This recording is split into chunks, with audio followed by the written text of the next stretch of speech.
வணக்கம், நான் உங்கள் வெங்கட். பிஸ்னஸ் தமிழ் சேனலுக்கு உங்களை அன்புடன் வரவேற்கிறேன். இன்றைக்கி பார்த்தீங்க அப்படின்னா நம்ம 777 அப்படின்ற ஒரு கூல் ட்ரிங்க்ஸ் மேனுஃபேக்சரிங் யூனிட்டுக்கு தான் வந்திருக்கோம். இந்த யூனிட் பார்த்தீங்க அப்படின்னா நம்ம தஞ்சாவூர் டெல்டா மாவட்டத்தில் அமைஞ்சிருக்கு. ஸோ இன்றைக்கி வீடியோவில் பார்த்தீங்க அப்படின்னா ரொம்பவே வித்தியாசமாக இருக்க போகுது. அதாவது இந்த கூல் ட்ரிங்க்ஸ் எப்படி மேனுஃபேக்சர் பண்ணுறாங்க, இதோட ப்ராசஸ் எப்படி நடக்குது அப்படின்றதெல்லாம் ரொம்ப இன் டீட்டெயிலாக பார்க்க போகிறோம். ஸோ உங்களுக்கே ஒரு வித்தியாசமான வீடியோ கூல் ஃபேக்ட்ரி டூர் காட்ட போகிறோம். ஸோ வாங்க வீடியோக்குள்ளே போகலாம்.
இவ்வளோ நேரம் பார்த்தீங்க அப்படின்னா ஒரு மேனுஃபேக்சரிங் யூனிட் எப்படி ஒரு கூல் ட்ரிங்க்ஸை ப்ராசஸ் பண்ணுறாங்க அப்படின்றத நம்ம ரொம்ப இன் டீட்டெயிலாக பார்த்துருந்தோம். ஸோ இதில் பிஸ்னஸ் ஆப்பர்ச்சுனிட்டியும் இருக்குது. ஸோ இந்த பிஸ்னஸ் ஆப்பர்ச்சுனிட்டி உங்களுக்கு தேவைப்படுது அப்படின்னா ஒரு பெரிய லெவலில் நீங்கள் ஒரு டிஸ்ட்ரிபியூட்டர் ஆகணும் அப்படின்னு நினச்சிங்க அப்படின்னா கண்டிப்பாக இவங்களை காண்டாக்ட் பண்ணுங்கள்.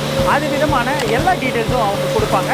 ஸோ இந்த பிஸ்னஸ் வீடியோ உங்களுக்கு பிடிச்சிருந்தது அப்படின்னா லைக் பண்ணுங்கள். இது உங்கள் ஃப்ரெண்ட்ஸ் அண்ட் ஃபேமிலி யாருக்காவது தேவைப்படுச்சு அப்படின்னா ப்ளீஸ் ஷேர் பண்ணுங்கள். இதுதான் பிஸ்னஸ் தமிழ் சேனலுக்கு ஃபர்ஸ்ட் டைம் வரீங்க அப்படின்னா ப்ளீஸ் சப்ஸ்கிரைப் பண்ணுங்கள். மறக்காம பெல் ஐக்கானையும் கிளிக் பண்ணுங்க. ஏதோ ஒரு பிசினஸ் ஐடியா உங்க வாழ்க்கையை மாத்துங்க. மீண்டும் நல்ல ஒரு பிசினஸ் ஐடியாவுடன் சந்திக்கலாம். நன்றி, வணக்கம்.